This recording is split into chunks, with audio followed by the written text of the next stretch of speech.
The familiar fern is known as a sporophyte. If a fern frond is turned over, small circular areas may be seen. Each of these areas is called a sorus. In some ferns, the sorus is unprotected. In many others, it is covered by a cap, supported by a central stalk. This protective covering is called an indusium. In some ferns, this covering is cup-shaped.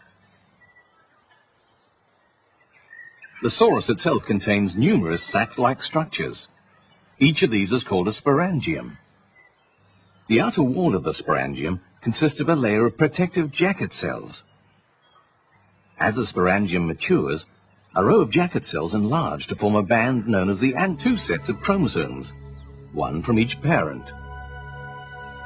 As each cell matures, its nucleus divides twice by the process of meiosis. Each daughter nucleus now contains one set of chromosomes. The cytoplasm of the sporocyte undergoes cleavage. This results in a cluster of 4 adhering cells, called a tetrad.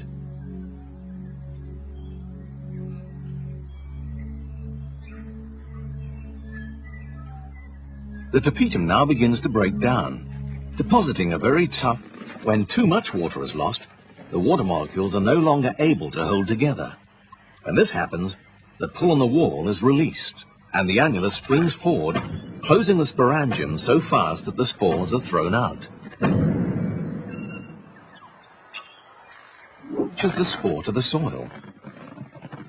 This is followed by a sheet of cells, which is the young gametophyte or prothallus. A notch forms on the prothallus that contains dividing cells. This is called the notch meristem. Continued growth results in a heart-shaped bisexual gametophyte. The lower surface is firmly attached to the soil by numerous rhizoids.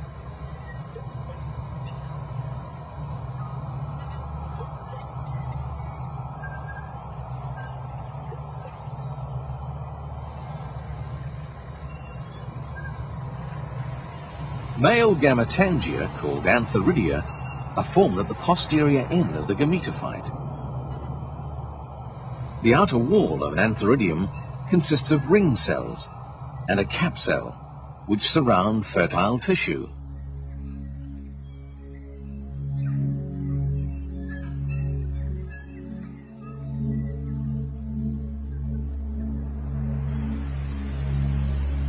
At the anterior end of the prothallus, close to the notch, there are female gametangia called archegonia. An archegonium consists of called the venter, that contains an egg cell.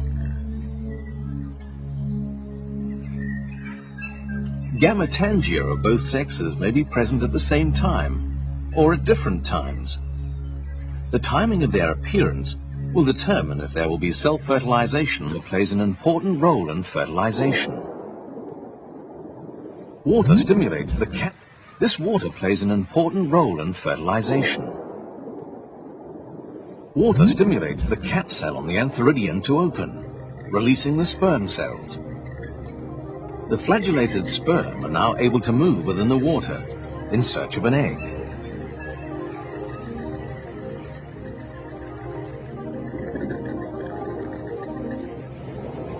Sperm consists of a spiral cell body bearing numerous flagella that move it forward.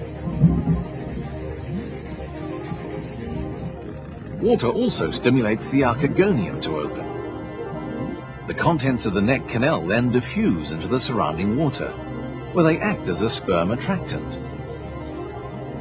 The attractant stimulates a sperm to swim towards the open archegonium. It then swims into the opening and moves up the neck canal towards the egg cell. Fertilization is accomplished when the egg and sperm nuclei fuse.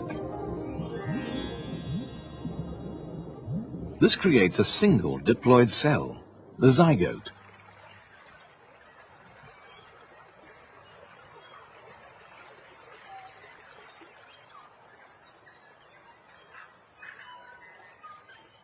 it begins to divide, forming the embryo's sporophyte plant. The uppermost part of the embryo, the foot, absorbs nutrients from the surrounding gametophyte tissue. As the embryo grows, the venter tissue stretches and eventually ruptures. A root now grows into the soil for support and to absorb water. Other parts of the embryo form the first leaf and the future stem, the rhizome.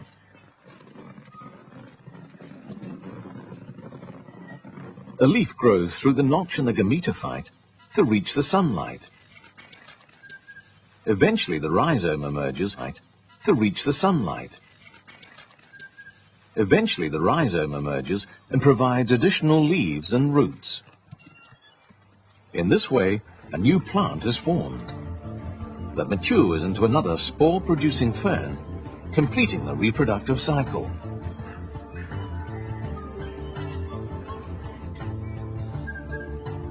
We have seen that the fern reproductive cycle contains two plants,